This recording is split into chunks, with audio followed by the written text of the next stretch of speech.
Shalom, damai sejahtera untuk umat Tuhan di mana saja Anda berada. Malam hari ini mari kita mensyukuri apa yang sudah Tuhan berikan bagi kita sepanjang hari ini. Kita awali dengan doa. Bapa di surga, kami memohon kuasa Roh Kudus hadir bersama dengan kami, sehingga kami boleh mengerti akan firman-Mu. Dalam nama Yesus Kristus kami sudah berdoa. Amin. Judul renungan malam ini, pencapaian di hadapan Allah. Ayat renungan diambil dari kitab Matius pasal 6 ayat 33. Firman Tuhan berkata, "Tetapi carilah dahulu kerajaan Allah dan kebenarannya." Tidak ada satu dari rasul-rasul dan nabi-nabi yang pernah dinyatakan tanpa dosa. Manusia yang telah hidup paling dekat kepada Allah. Manusia yang mau mengorbankan diri sendiri daripada melakukan dengan sengaja perbuatan yang salah. Manusia yang telah dihormati oleh Allah dengan terang dan kuasa ilahi telah mengakui keadaan mereka yang berdosa. Mereka tidak mempunyai kepercayaan kepada daging, tidak menuntut kebenaran untuk mereka sendiri, tetapi telah percaya sepenuhnya kepada kebenaran Kristus. Demikianlah dengan semua orang yang memandang Kristus. Lebih dekat kita datang kepada Yesus, dan lebih jelas kita melihat kesucian tabiatnya. Lebih jelas pula kita akan melihat kebobrokan dosa, dan makin berkuranglah kita untuk meninggikan diri sendiri. Akan ada pencapaian yang terus-menerus akan jiwa di hadapan Allah. Suatu pengakuan yang terus-menerus, sungguh-sungguh, dan menyayat hati akan dosa, dan merendahkan hati di hadapannya.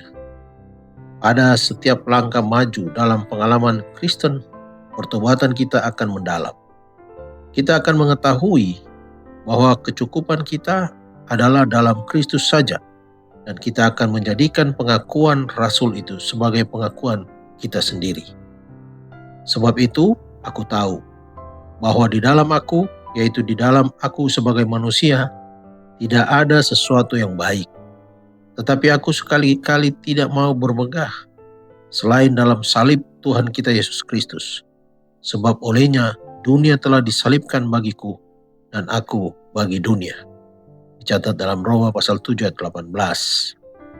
Biarlah malaikat-malaikat yang suci menulis sejarah pergumulan dan pertentangan yang suci dari umat Allah. Biarlah mereka mencatat doa dan air mata mereka. Tetapi biarlah Allah jangan dihinakan oleh pernyataan dari bibir manusia. Saya tidak berdosa, saya suci. Bibir yang disucikan tidak pernah akan mengeluarkan perkataan sombong seperti itu. Biarlah masing-masing yang merasa cenderung untuk menjadikan pernyataan yang tinggi dari kesucian melihat ke dalam cermin hukum Allah, sementara mereka melihat tuntutannya yang jauh menjangkau dan mengerti pekerjaannya sebagai ketajaman pikiran dan isi hati. Mereka tidak akan membanggakan hal tidak berdosa.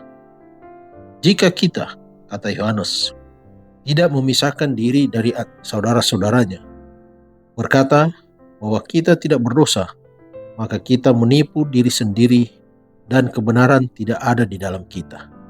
Jika kita berkata bahwa kita tidak ada berbuat dosa, maka kita membuat dia menjadi pendusta dan firman-Nya tidak ada di dalam kita. 1 Yohanes 1 ayat 10. Jika kita tinggal di dalam Kristus dan kasih Allah tinggal di dalam hati, perasaan kita, pikiran kita, perbuatan kita akan selaras dengan kemauan Allah. Hati yang disucikan adalah sesuai dengan ajaran hukum Allah. Dikutip dari buku Alfa dan Omega, jilid 7, halaman 473 sampai 475. Mari berdoa. Bapa di surga, terima kasih Tuhan karena Engkau baik bagi kehidupan kami. Biarlah kehidupan kami hari demi hari lebih mendekati tabiat Kristus. Dan biarlah kehidupan kami lebih mengutamakan kerajaan Allah dan juga kebenaran. Dan memohon Roh Kudus menuntun kami, agar kami juga menghidupkan kebenaran yang kami miliki. Jauhkan sifat-sifat kesombongan kami. Dan biarlah kami terus bertobat, mencari Tuhan dalam setiap kehidupan kami. Terima kasih Tuhan, memohon penyertaan dalam istirahat malam kami. Dalam nama Yesus Kristus kami sudah berdoa. Amin. Selamat malam, selamat beristirahat. Tuhan Yesus memberkati.